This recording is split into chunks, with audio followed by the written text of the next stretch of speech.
Boa tarde, pessoal. Sou a Alana, uma das fundadoras do Viva Cultura SP. E hoje estamos aqui para a segunda live em parceria com o Museu do Ipiranga, o Museu Paulista, para a gente falar um pouquinho sobre, os territórios de São Paulo, as transformações que a cidade passou desde o final do século XIX até os dias de hoje. E hoje nosso convidado é o Heitor Frugoli, que é sociólogo e antropólogo, e vai contar um pouquinho sobre como nascem e como definham os centros urbanos. Peraí que eu vou chamá-lo.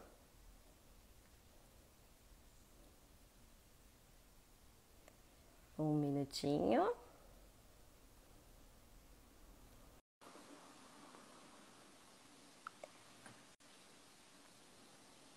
Lembrando também que amanhã temos a terceira live. Oi, Heitor, tudo bom? Seja muito bem-vindo. Olá, Alana. Prazer te ver.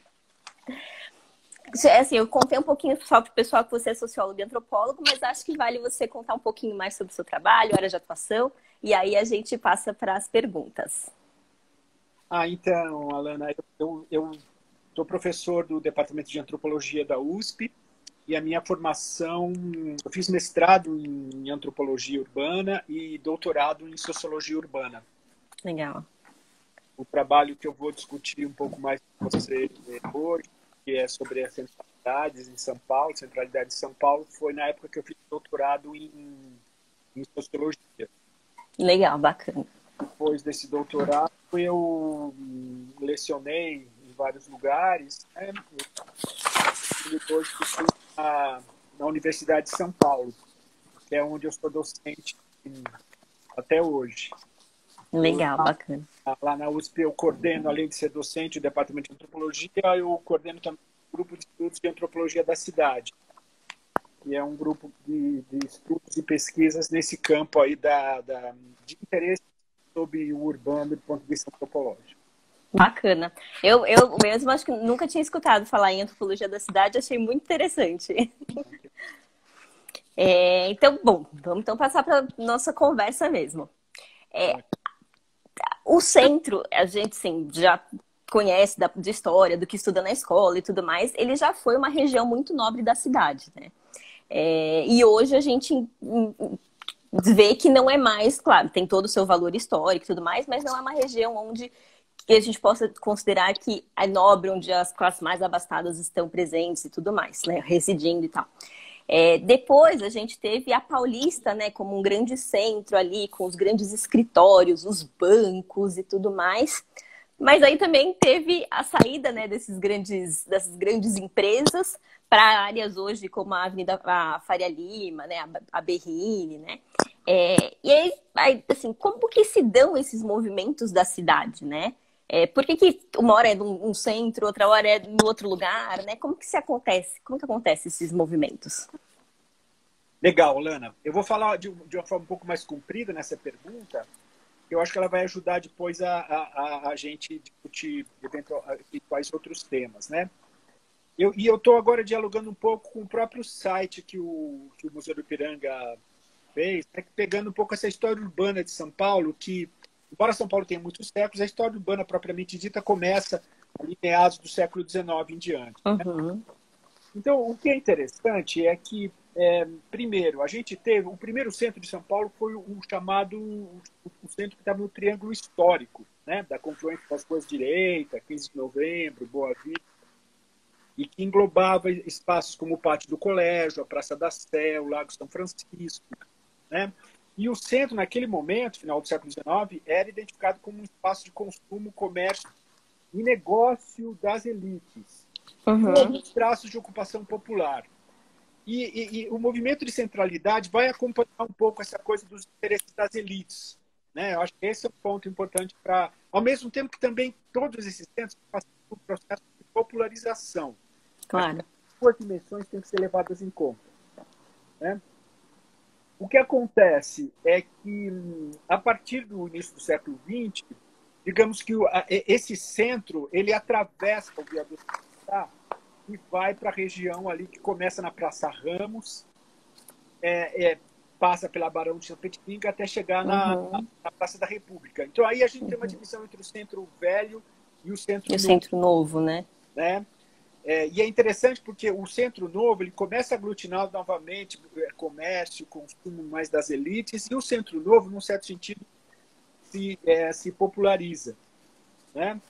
Ao mesmo tempo que esse movimento de centralidade ele tem como um certo norte o vetor com uma certa direção, um vetor sudoeste da cidade, que é para onde foram migrando os bairros da aristocracia rural e Hum, em diante. Então acho que essa também é uma característica importante, né? Quer dizer, quando a gente tinha esse centro antigo e o centro novo, os bairros mais aristocráticos eram Campos Elíseos, Vila Buarque, Higienópolis, né? sim. Com isso, o que acontece? O Centro Novo passa a ser um espaço mais de elites, etc. e tal, e o Centro Velho se populariza, como, por exemplo, no caso da Rua Direita, que é uma rua do Centro Antigo, que depois virou uma rua forte de comércio nessa nova configuração, né?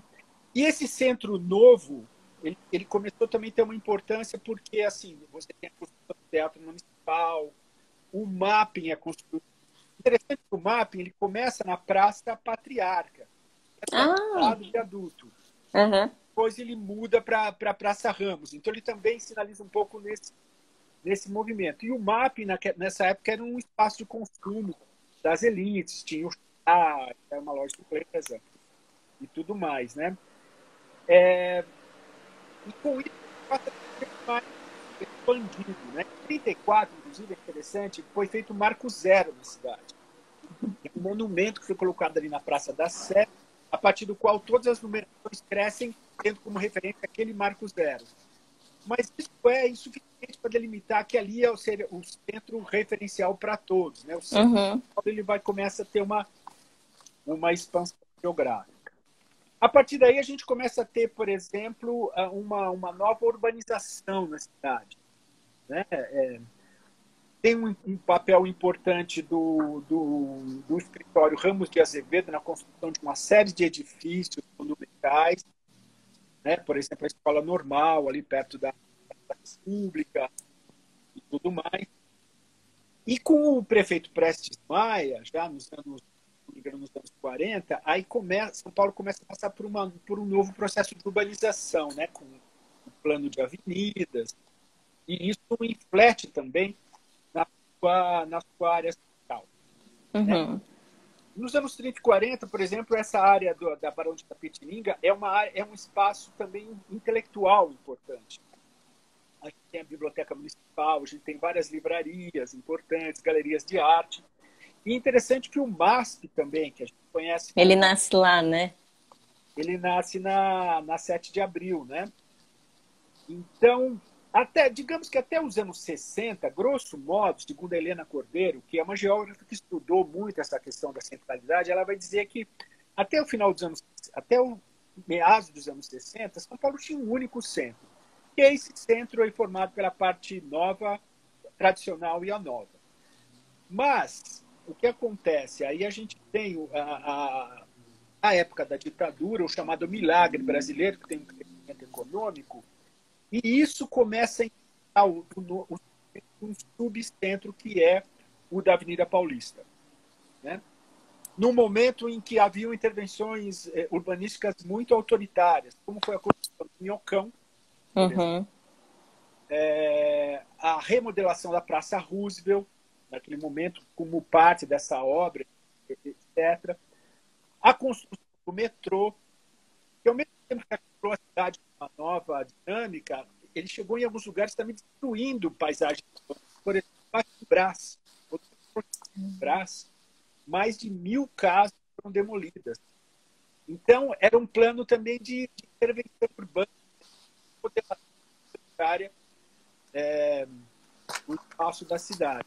Sim. Ao mesmo tempo que, dos anos 60 em diante, você começa a ter uma crescente popularização do centro tradicional antigo. Ou seja, você Tá. tem uma quantidade muito grande de pessoas que praticam comércio informal, prostituição, enfim, uma série de imigrantes que começam a ocupar muito mais o centro tradicional. Sim, eu acho que eu já até li que ali o Bom Retiro, a região, era meio que o submundo, vamos dizer assim, de São Paulo nessa época, né?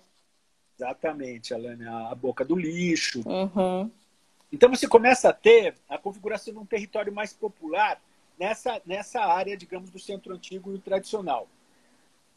O centro ainda passou depois por algumas remodelações, já no léxico da revitalização, remodelação, revalorização, que é uma coisa que começa nos anos 70. Então, só uma curiosidade, Olavo Setúbal foi um prefeito que criou os calçadões na área central, Ah, tá. a circulação pedestre. Mas numa entrevista que eu fiz com ele, décadas depois, ele disse que ele se arrepende de ter feito isso porque ele achou que com isso ele incentivou o comércio informal no centro. Então, veja, É, tem aí um poço de contradições a serem levadas em conta. sempre tem o lado positivo e negativo, né? Não tem jeito. E aí o que acontece? A Paulista começa a ganhar destaque a partir dos anos 70 como um subcentro, né? A Paulista, ela surgiu em 1891, como aparece no site lá do Museu do Ipiranga, né? Era uma avenida, era um empreendimento empresarial do Joaquim Eugênio de Lima, liderado pelo Joaquim Eugênio Lima, com residências ecléticas, né? De alta renda, inicialmente muitos fazendeiros de café e depois milionários migrantes que começaram a utilizar esse espaço, né? Tendo o Parque Trianon como uma espécie de ponto de encontro, de um belvedere Hum, e tal, e depois foi demolido. O que acontece? Entre os anos 40 e 70, a Paulista começa a se verticalizar e começa a ganhar instituições importantes, como, por exemplo, o Conjunto Nacional, que é um conjunto de educação modernista, o prédio da Casper Libero, onde está, por exemplo, a TV Gazeta, depois o Objetivo, e o MASP vai para lá em 68, né? Inauguração com a terra nesse espaço. Então, na verdade, o que começa a ter aqui a Paulista com forte visibilidade. Ao mesmo tempo, começa a ter um fenômeno da fuga de empresas, né? As empresas situadas mais na central começam a migrar para a Paulista e também para a Faria Lima. Começa a acontecer um uhum. pouco esse processo, né? Então, quer dizer, na verdade, segundo a Helena Cordeiro, na década de 70, aí você tem dois centros. O centro histórico, o centro principal, que era o tradicional mais novo, e o centro paulista, começa a ser chamado também de centro. Dentro de uma certa ideia da época que os centros eles iam se expandindo, né? Tinha uma certa Sim. expansão dessa região central. A Paulista, posteriormente, ela vai ganhar força, ela vai ganhar uma pujança econômica e também simbólica. As vésperas do aniversário do centenário da Paulista, o Banco Itaú, que tem fortes interesses ali, fez um concurso de qual sentido da cidade. Tá. E a Paulista ganhou Como símbolo da. Era um concurso que comparava coisas. Ele colocava a Paulista como um dos candidatos, depois alguns monumentos, eram escalas muito diferentes. Entendi. Para colocar em dúvida um pouco vamos dizer, o caráter do concurso. Mas o fato é que a Paulista foi eleita o símbolo de São Paulo, e você tem ali uma conjunção, além dos culturais, etc. E tal, você tem federações patronais e um crescente uso popular, né? Por exemplo, manifestações políticas que começam a acontecer muito ali, Uhum. ao invés de acontecerem no Anhangabaú ou na Praça da Sé, começa a espaço. Você tem comemorações de títulos de futebol na frente da TV Gazeta. Então, a Paulista, no início dos anos 90, ela é eleita, digamos, símbolo da cidade, e a imprensa começa a falar que a Paulista, na verdade, é o verdadeiro centro de São Paulo.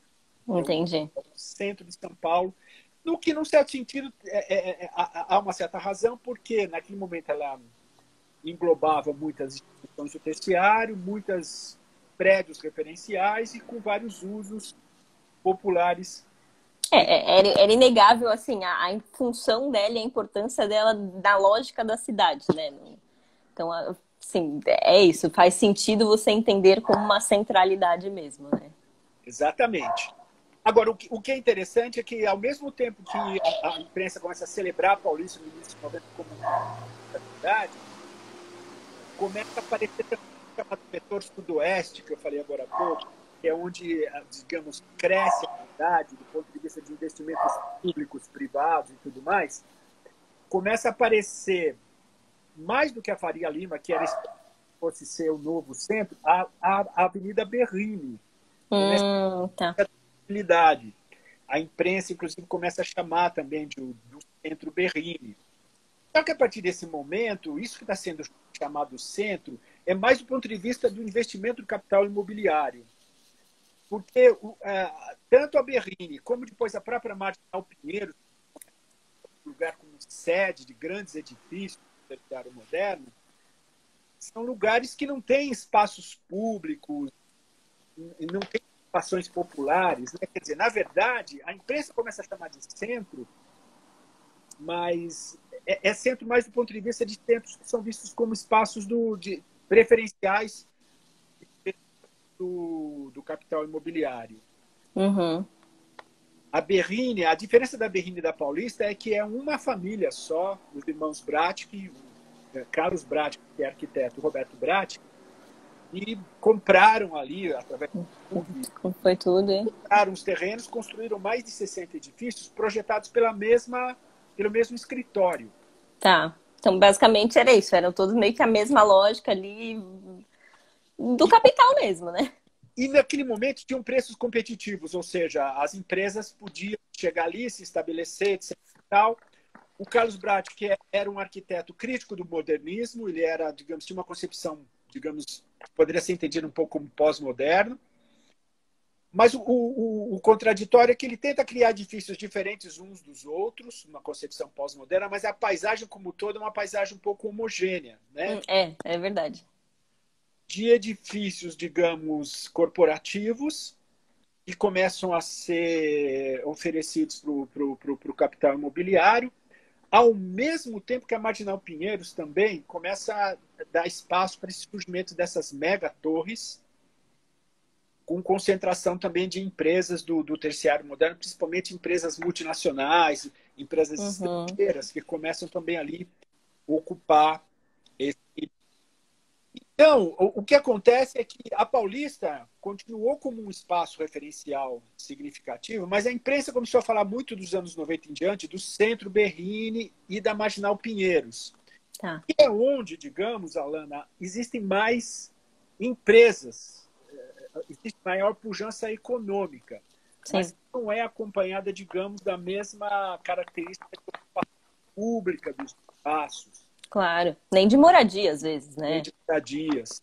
Então, só para sintetizar, quer dizer, ao longo do século a gente tem uma mudança de centralidades na direção do chamado vetor sudoeste, mas é como se no final do século, início do atual século, esse padrão de expansão continuada, ele vai, num certo sentido, também se exaurindo. Uhum. O Oeste continua sendo uma área de investimentos, digamos, mais significativos do capital privado, do setor público, mas hoje a gente tem uma arena política muito mais conflagrada, né? Porque, por exemplo, nos anos 90, surgiu no centro uma associação de empresários que formou a associação e tentou lutar para que novos investimentos fossem feitos na região central e não nas novas imobiliário. Então você começa a ter uma luta política também, né? Eles acionam um argumento que é interessante, que é o seguinte: a cidade não pode crescer indefinidamente, a cidade também tem que se pensar. E o centro de São Paulo tem toda uma infraestrutura que já precisa ser, na verdade, preservada e abrigar uma população. Nesse sentido, é uma coisa interessante. Agora, por outro lado, essas tem um viés um pouco antipopular. A Vivo Centro combate, por exemplo, combatia na época o comércio informal. Uhum. Com razões que fazem sentido, mas que o comércio informal é onde muita gente das classes populares sobrevive. Então, esses processos também acabam sendo processos antipopulares, num outro tipo, né? Então, a gente tem um pouco essa configuração de uma migração que vai passando geograficamente, ao mesmo tempo que esses novos centros, como em diante, eles não têm a capacidade de se configurarem também como centros de ocupação popular, ocupação pública, espaços públicos, né? Sim. Que é o que explica, em parte, que a Paulista, num certo sentido, continue sendo Se um mantém.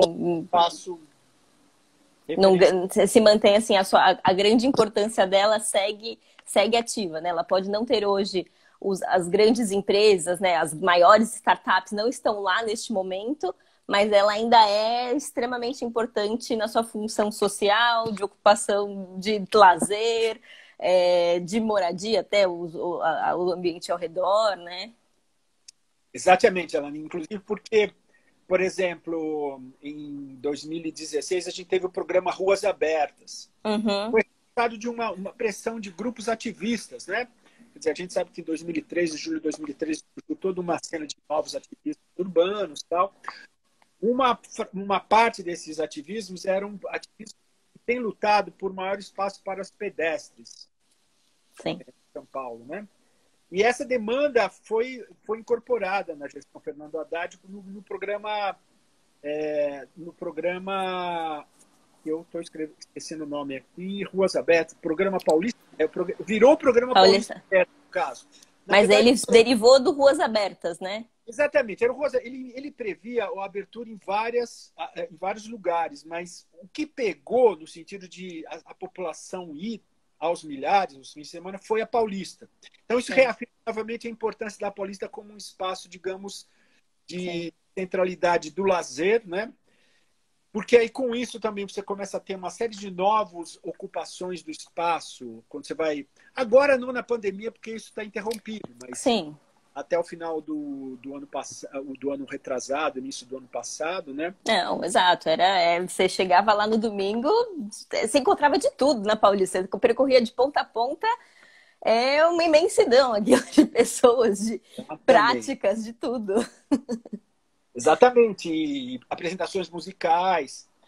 Ao mesmo tempo que a Paulista, nos últimos anos, continua sendo um espaço de manifestação política importante, Sim, tanto à esquerda quanto à direita. Então, acho sim, que isso é um dado importante, né? A Paulista ela vai se tornando uma espécie de caixa de ressonância de várias ordens.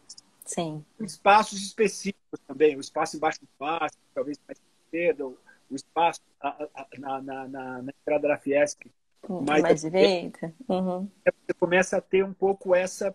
Afora as ocupações anuais, a parada LGBTQ, a São Silvestre, a Festa Réveillon. Ou seja, isso coloca também, portanto, faz com que a Paulista continue um espaço referencial muito importante na cidade, né? E talvez digamos que as gerações mais jovens, se você for fazer um levantamento, quase todos conhecem a Paulista. Quando você perguntar se conhecem a Praça da Sé, etc. e tal, Imagina. né? É uma coisa que, nesse sentido, ela ganha muita proeminência, né? Tem, inclusive, eu até estava dando uma olhada, tem o grupo Rumo, né, da Vanguarda Paulista, num CD que eles fizeram agora em 2019, tem uma música chamada Paulista, em homenagem à Avenida Paulista. Ah, não sabia. Feita composta pelo Akira Ueno e o Pedro Mourão. E é interessante porque fala assim: entrei na Paulista e pensei, tem conflito e a cidade vai parar. A Paulista é uma rua boa para caminhar, pedalar, flanar, correr, andar pelo calçadão. Depois, uma hora ele fala: a tensão está no ar, mas o grito pronto para suar e a Paulista agora vai irradiar. Então, é uma homenagem que eu acho que pega muito digamos, a centralidade desse espaço, né? No refrão final, ele fala: cardíaca, histérica, pansexual, paulista, calçadas, calças, revelações das peripécias da aventura humana. É o assoalho para todos os pés, do descalço ao da plataforma estridente, da grama à grana, onde todas as ondas tocam, os conjuntos tocam e todos gritam. Talvez a gente possa dizer que, quer dizer, na verdade, embora São Paulo seja uma cidade policentrada, né? A Paulista, de toda forma, nesse conjunto, ela acaba ocupando um espaço. Sim. Ela é meio um coração, assim, né, da cidade, vamos dizer assim, né? Reverbera tudo que acontece, traz todo mundo para junto. Certo sentido, sim. Veja que é interessante, porque quando a gente teve as jornadas de julho, o próprio padrão de protesto também mudou um pouco. Porque, vamos dizer, de forma clássica, o que a gente tinha, por exemplo, nas diretas já, no meados dos anos 80, era um comício que se fazia num determinado espaço público, aconteceu na Praça da Sé, no Uhum. onde todo mundo confluía para ouvir os líderes falando, etc. e tal. Nas jornadas de junho, com o questionamento da autoridade política, etc. e tal, você começa a ter gente que se aglutina no Lago da Batata, uma parte sobe para Paulista, outra vai Sim. Ponte Estaiada, a outra pega Faria Lima. Você começa a ter um padrão de ocupação, e mesmo essa coisa do comício é muito mais... É menos frequente hoje. A manifestação ela ganha um caráter espacial mais significativo. Ainda assim, muitas manifestações costumam acontecer na Avenida Paulista ou acabam lá. Sabe, Sim. chega na Paulista, a Paulista acaba sendo uma espécie de ponto de confluência.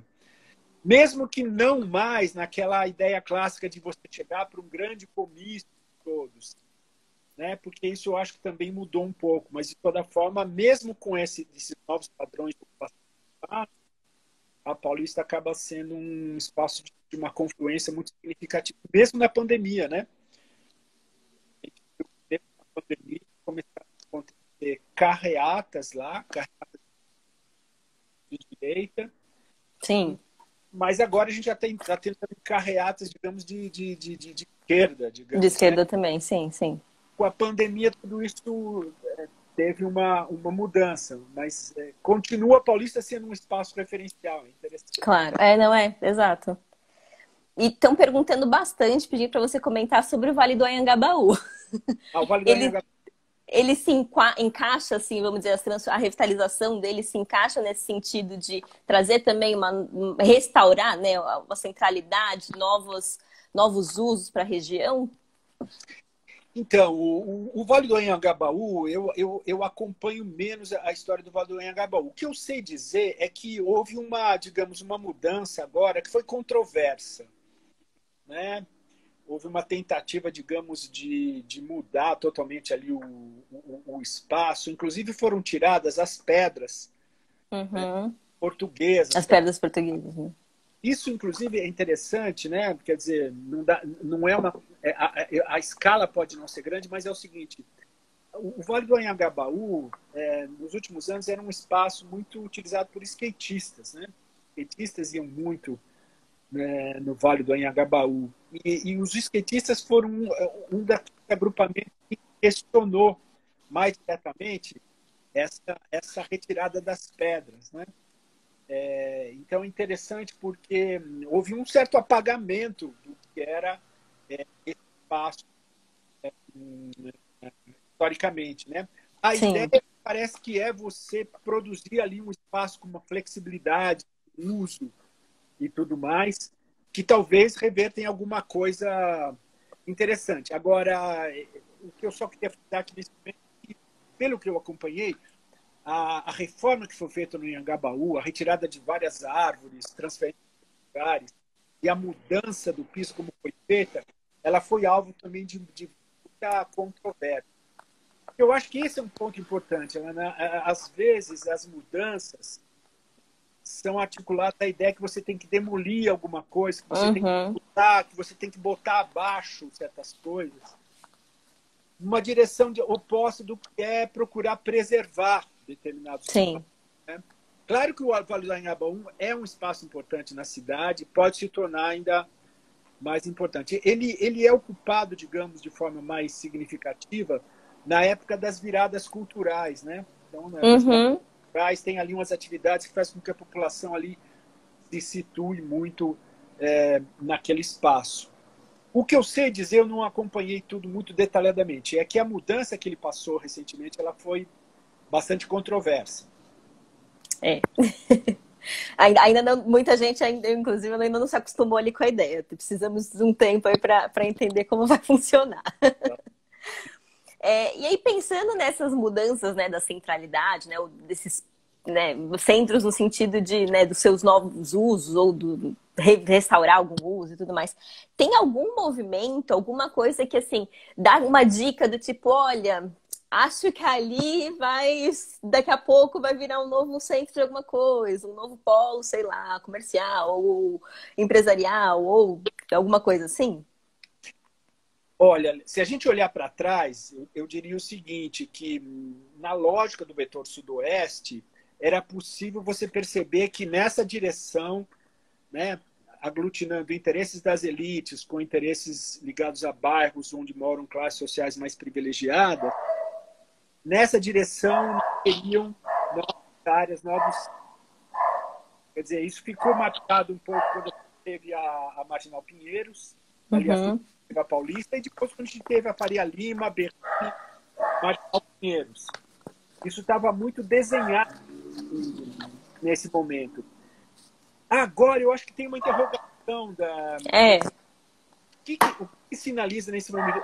Eu acho que nesse momento, porque, vamos lá, eu acho que o vetor sudoeste, ao chegar ali naquela região da Marginal Pinheiros, quase na divisa de São Paulo, geograficamente ele deu uma certa esgotada.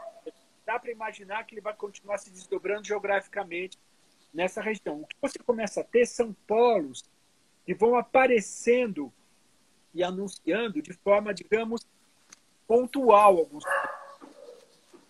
Por exemplo, a Zona Oeste de São Paulo, que é uma região, digamos, muito pouco visível do ponto de vista que a gente está falando, né? Sim. A Zona Oeste, ela passou, por exemplo, na década passada, a construção da Arena Corinthians, ali na região da foi uma tentativa de criar uma espécie de uma pequena centralidade referencial. Tá, entendi. Mas não mais com a escala dessas outras cidades que a gente está falando. Mas, Sim. por exemplo, meados da década passada, a construção ali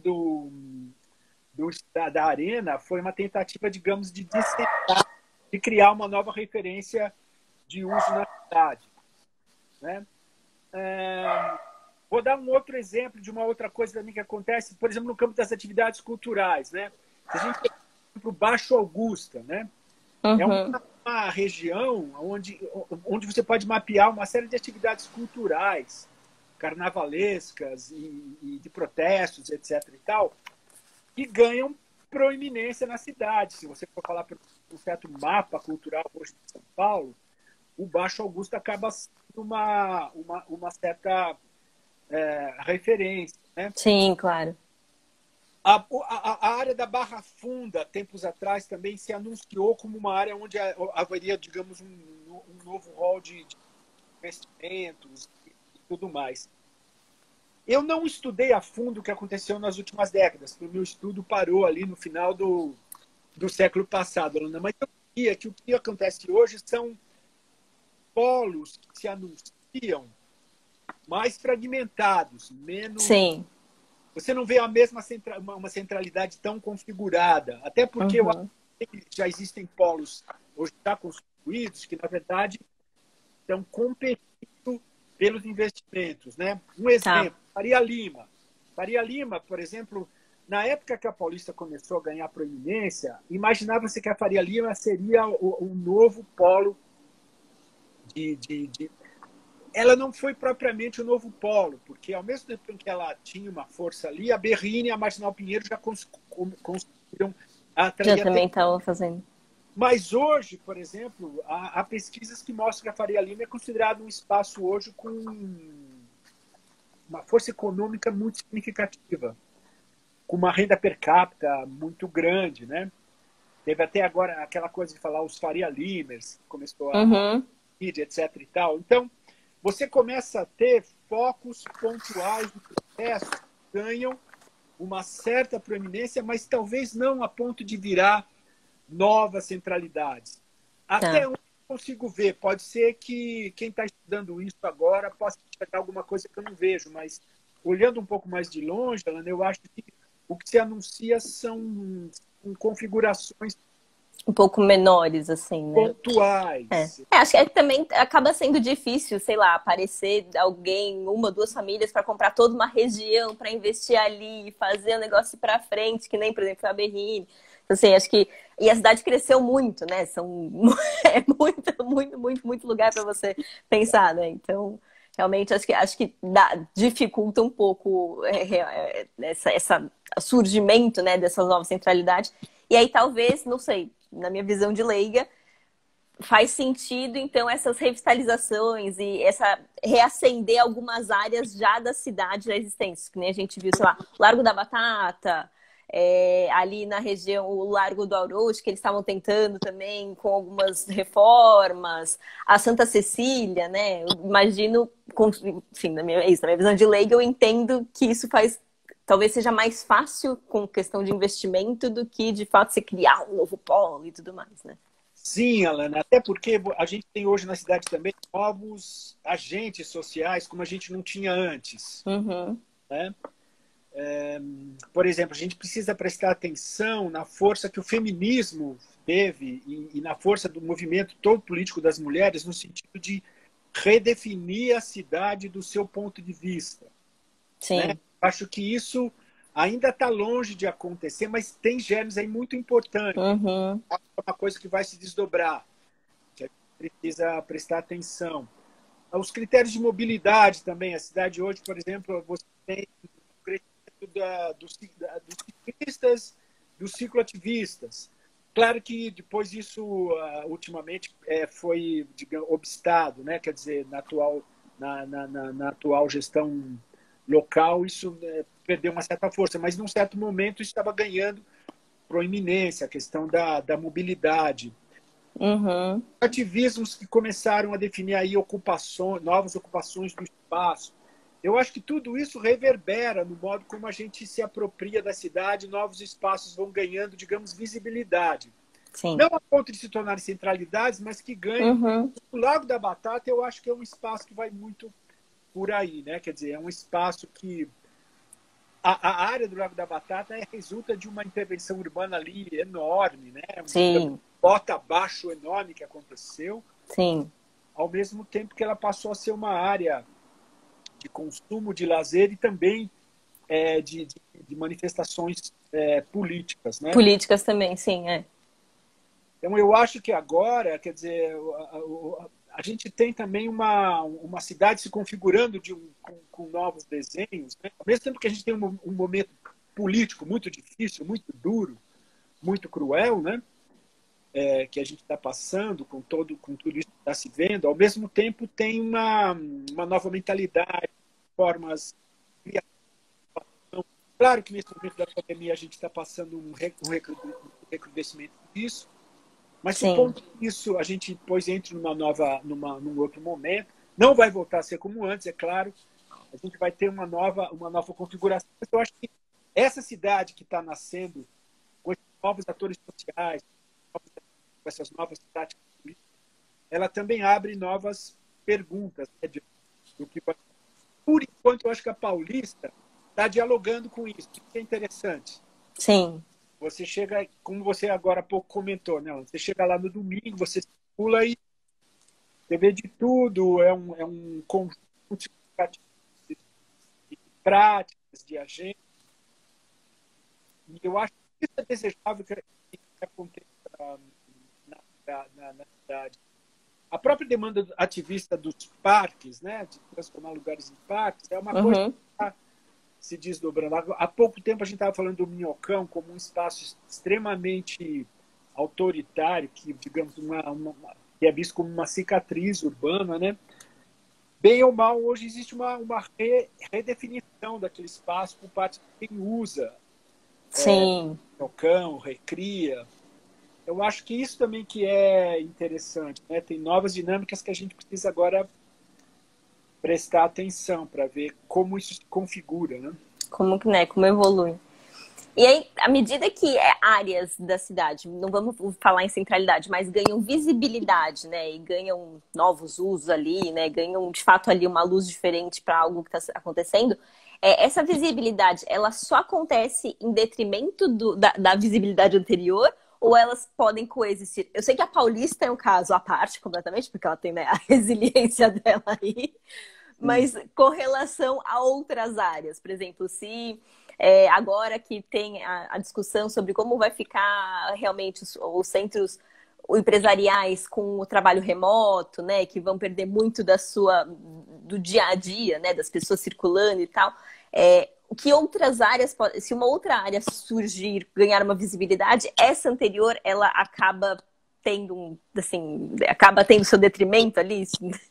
Então, eu acho que historicamente o que aconteceu com o desenvolvimento do vetor sudoeste ao longo do século XX foi isso que aconteceu, foi isso que se observou, ou seja, você tem uma proeminência de um novo centro, os recursos públicos são escassos, então, por exemplo, quando você abre uma nova área, não tanto na Paulista, mas, por exemplo, na área da Berrina, na Marginal Pinheiros, existem recursos públicos vultosos que precisam ser feitos para Sim. viabilizar a infraestrutura, e isso acaba implicando em escolhas, né? Quer dizer, isso acaba representando o abandono de áreas anteriores. Então, o que a gente viu e o que a gente vê em geral nessa lógica, digamos, de expansão urbana, de feitio mais capitalista, é isso, ou seja, cada novo espaço que ganha, digamos, maior visibilidade, se ele pretende se tornar um espaço de centralidade, isso acaba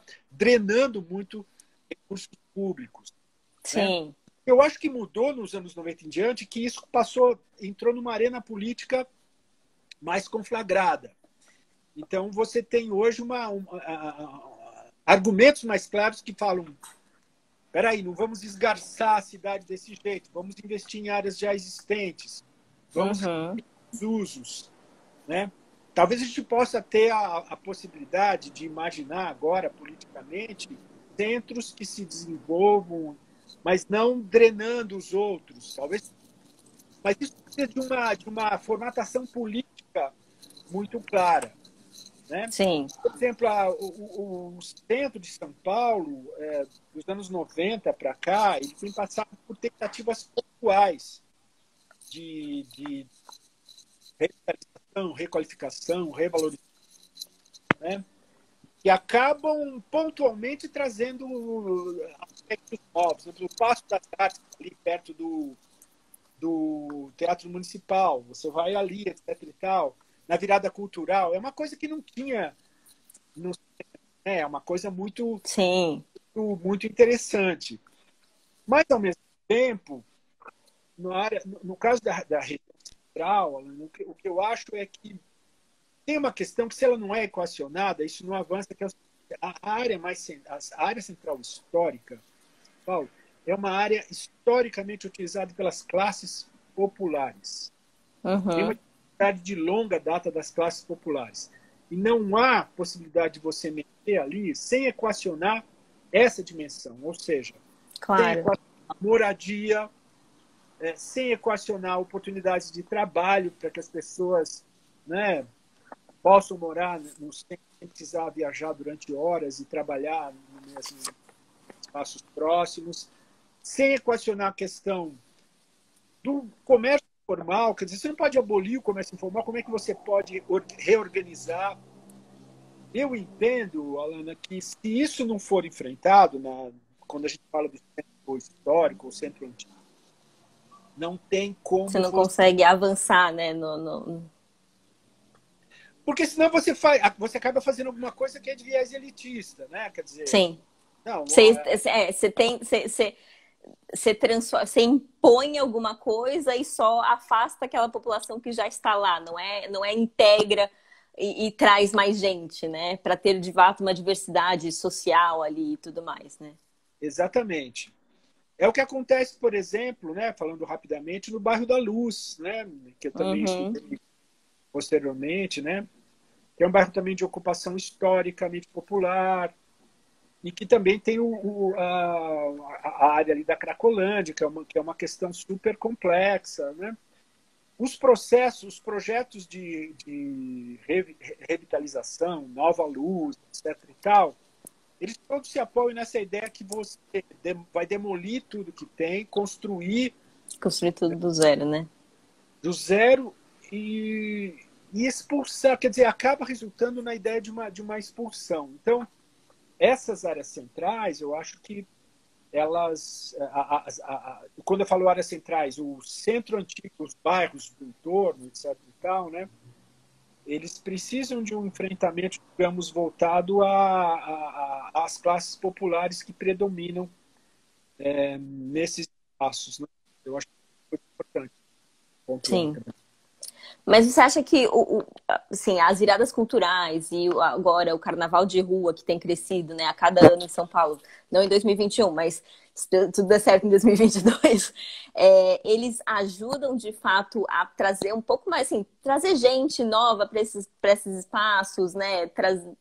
Trazer, assim, é isso, né? Trazer alguma coisa diferente para as pessoas também entenderem que ali é uma região que, olha, você pode estar aqui, né?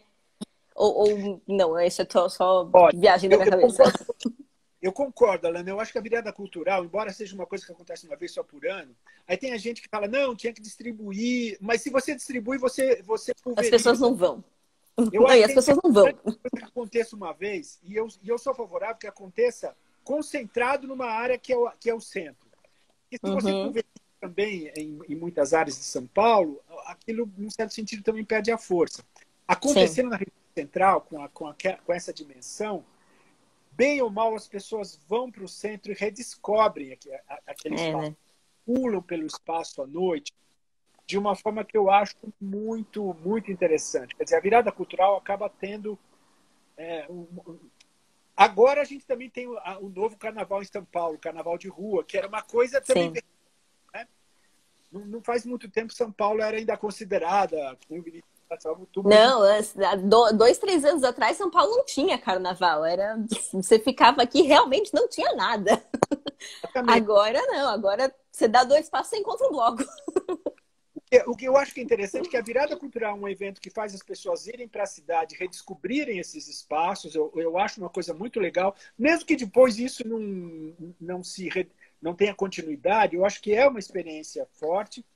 E o Carnaval de Rua em São Paulo, né, é muito interessante porque quando eu era jovem, pular Carnaval era ir para Olinda, Salvador, Nordeste, né? São Paulo nem pensar.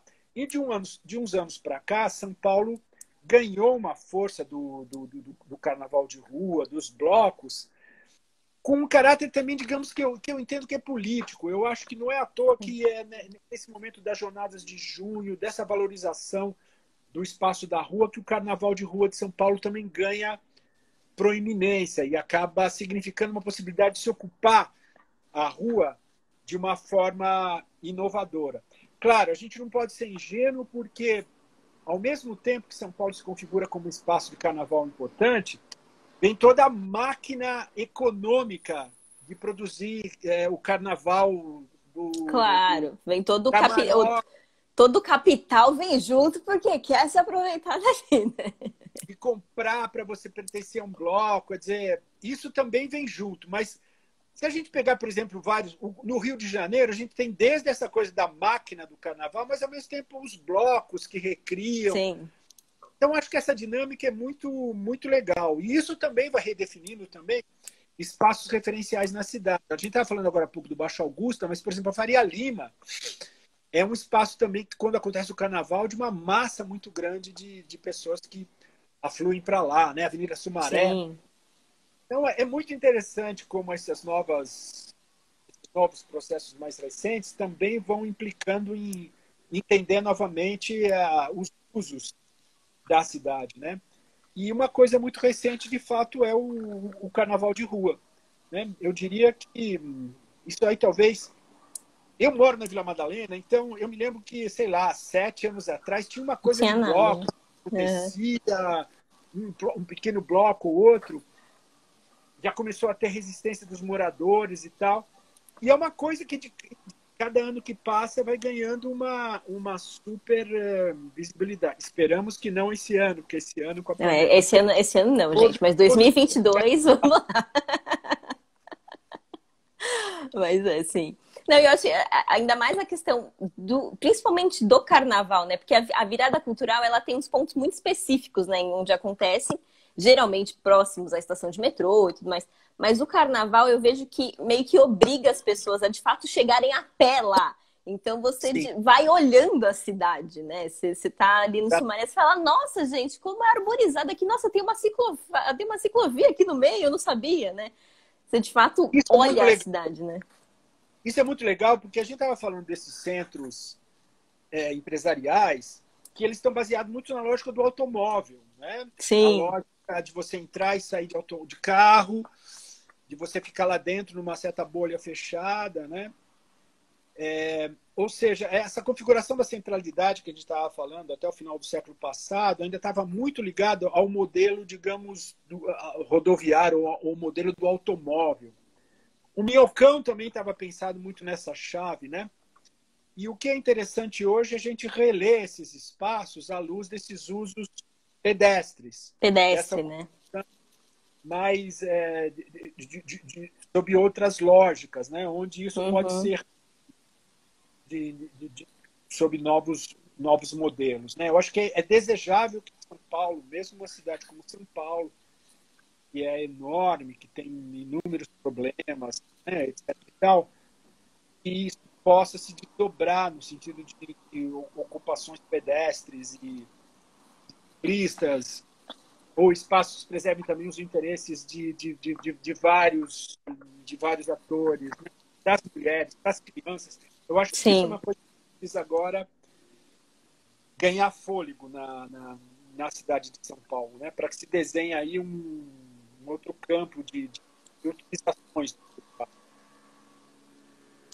E aí, pensando nessa questão das centralidades, né, na mudança ao longo da história, né, do tempo, na mudança dos locais desses centros, e em São Paulo a gente viu que isso aconteceu. Em outras cidades do mundo, isso também acontece e aconteceu?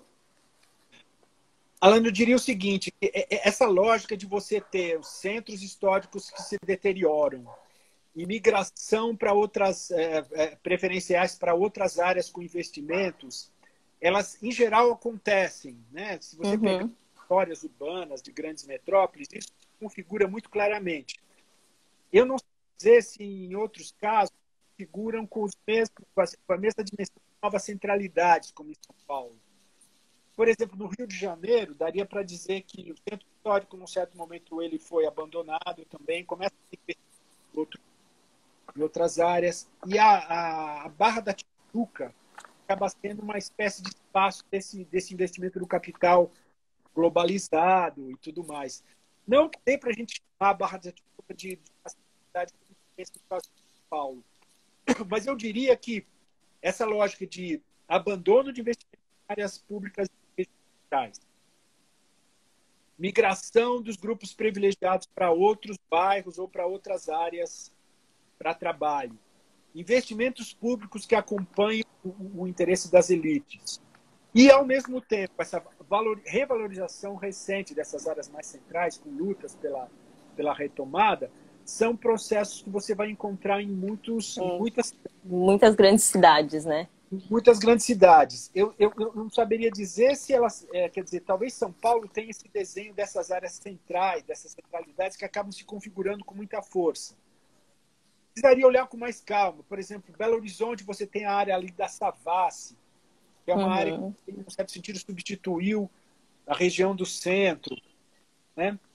Ao mesmo tempo, se você pegar outras metrópoles, por exemplo, na Inglaterra, na Europa, nos Estados Unidos, o que acontece é que lá, quando tem processo de intervenção urbanística para revalorizar, o aporte é muito grande vamos dizer, a paisagem urbana acaba se transformando de forma mais... Você pega, por exemplo, o sul de Londres, né? O sul em Londres, no Tâmisa, o Teatro Shakespeare, etc. Tal. Ali uma mudança brutal, né? Uhum. E é uma coisa que na América Latina não acontece da mesma forma, né?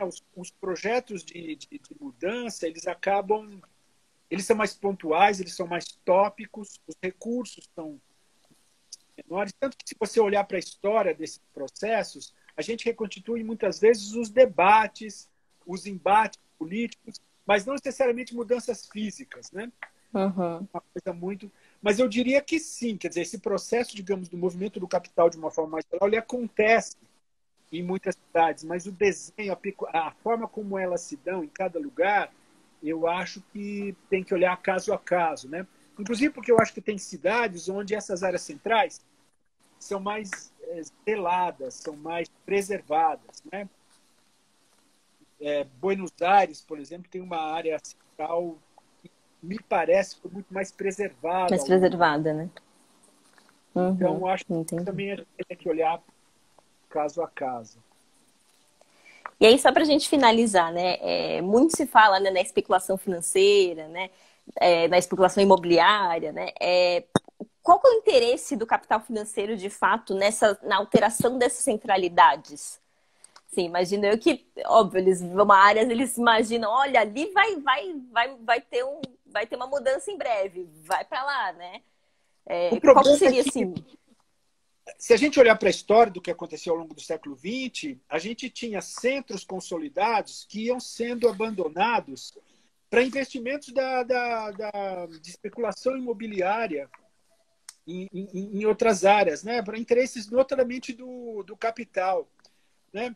Na época dos anos 90, esse debate ficou muito configurado, né, Alana? Porque, por exemplo, quando se falava dessa abertura a força que a Berrini ganhou e que a Marginal Pinheiros também começou a ganhar, etc. e tal, parte daquilo precisava de investimentos, Uhum. até para o transporte chegar lá, infraestrutura e tudo mais. E se falava, puxa, por que fazer isso se a gente tem uma área central com metrô, com equipamentos, etc. e tal? Quer dizer, se a gente pensa no interesse do capital financeiro e imobiliário, sempre vai ter essa lógica de você criar novas áreas de expansão. Né? Quer dizer, não Sim.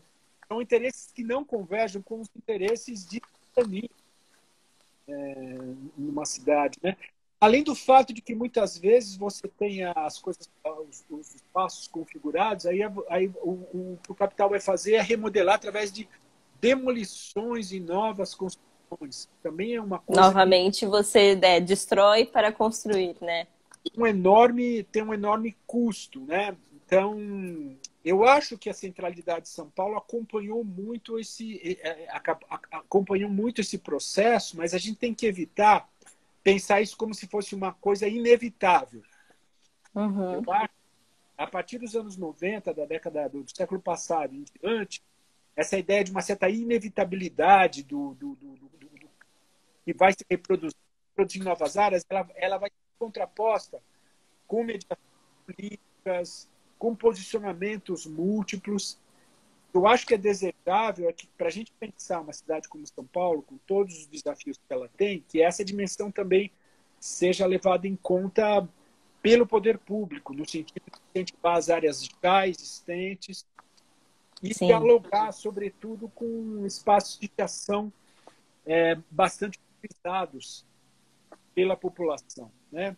Ou seja, acho que a ideia agora é você recriar usos com relação a espaços que eventualmente nem eram imaginados para tanto. Né? Uma Sim. expressão, né? Que é um espaço absolutamente nosso, que rasgou ali vários bairros, mas tem ou mal hoje, tem um debate, se vai derrubar, se não vai, mas enquanto isso, muita gente ocupa esse espaço, cria caminho, contra. Não, também sim, não é lógico, não é no tamanho que é a Paulista, mas também é muito bonito no domingo de manhã você acompanhar a galera fazendo Cooper, criança brincando, galera passeando com cachorro. Então, assim, de fato tem as pessoas tomando o espaço que lhes foi imposto, né? Exatamente, eu acho que a cidade para os citadinos, eu acho que é a grande referência.